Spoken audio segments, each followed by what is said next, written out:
So you were commenting there was a 6-man break and it looks like the field was coming up. What was it that made you go ahead and just jump and go for it? You know, it was a strong break. You know, some of the strongest women in the race were in that move, but it doesn't matter if nobody really wants to pedal. And I mean, we had an advantage of having 2 people in there.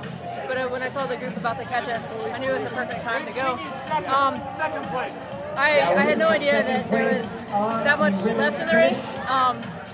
And I was hoping somebody would come with me, but sometimes it just doesn't work like that. So I just put my head down. It was over 25 laps all on your own.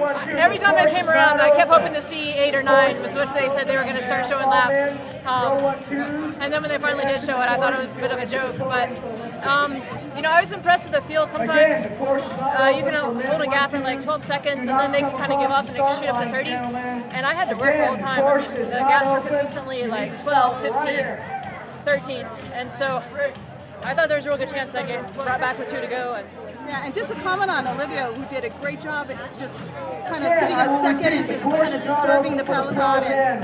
Olivia is, I mean, she's a constant teammate, so I knew that nobody was going to get up the road without her on their wheel. And then if it did come back together, I know that she's got a pretty good sprint, and so she'd have a good shot at it. So, you know, it worked out for us. When did you know you had it? Not until I guess going up the hill with 2 to go. I felt pretty strong on that, and you know, the break can sometimes give up at that point. They start racing for a second. I mean, the field, and so I got lucky with that. Do you consider this your hometown race? I do. I got to ride, you know, like 3 miles from my house. Not a bad commute. Yeah. So did that make it extra special, or did you know that? Oh yeah. I mean, it was fantastic. The crowd was awesome, and I was hearing my name all around the course, and you know, I love the community's great. The team that I'm on, Peanut Butter Co 2012, that used to be Pro Man, and a rider from Pro Man has won the race. I think since they brought it back, and so it's great to come. We have a lot of local sponsors still, and it's great to be out and show them that everything that they've contributed to the team the past couple of years is paying off. You know, whether we're running in San Rafael or running on top of the Stelvio, like our team is. Yeah, a lot of wins today, huh? Yeah, not a bad day. Not a bad day, huh? Corinne's getting, you know, over 30 national titles in T-Town, so we've got a great team. And then Mara on the Stelvio today. Yeah, Mara is fantastic. So you guys had a good day. And this is your first time winning this race? It is. This is my first time doing this race. First time doing it. Yeah. Doing this race, like, what did you come into this race expecting? I honestly, we came in expecting to win. You know, and I knew it'd be a great chance to win in front of, you know, my hometown race. So I had to give it a go. You live in San Rafael? In Fairfax.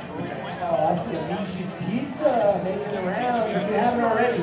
And what was it like being out in front of everyone? You had quite a bit of space between you and the rest of the pack. Yeah, I kind of like it that way. It was great. The crowd was fantastic. Everybody was cheering my name, and you know, I knew if it didn't work out for me, my teammate was in a good position back in the field. Yeah, I know the announcers talking about, like, how much does the crowd go into effect in a race like this? Oh, in a race like this, I mean, criteriums are great, and I think, you know, racing in America is fantastic because you can have communities that come out and support an event like this. It's hard with a road race. You wait out there all day, and they come by, and 30 seconds later, the race is done. But we hope, you know, that we're building some drama. It at least made it exciting for everybody to try to figure out if I was going to get caught or not. So. And I mean, like, was there a point where you just kind of noticed, like, whoa, there's no one around that? Oh, I did that on purpose. I was just hoping that the gap would be pretty strong, or pretty big. I mean, so just how do you feel about your performance just in general? A win is a win no matter what. Like, I've done this sport long enough to know that, you know, usually you start a race of 60 to 100 people and only one person's going to win. Your odds aren't very great. So anytime you come across the line first, you got to savor it. Thank you very much. Yeah, so I call this the Kat Carroll patented move. You agree? This is your move. Counter-attack when the break gets caught and you Lynn, go. Don't tell my secrets. Oh, please, everybody knows. So what's next for you? My last one. I don't know. You don't know? Yeah, I mean, probably some prints, but yeah, I know it's the racing calendar is definitely thinned out this year. Yeah.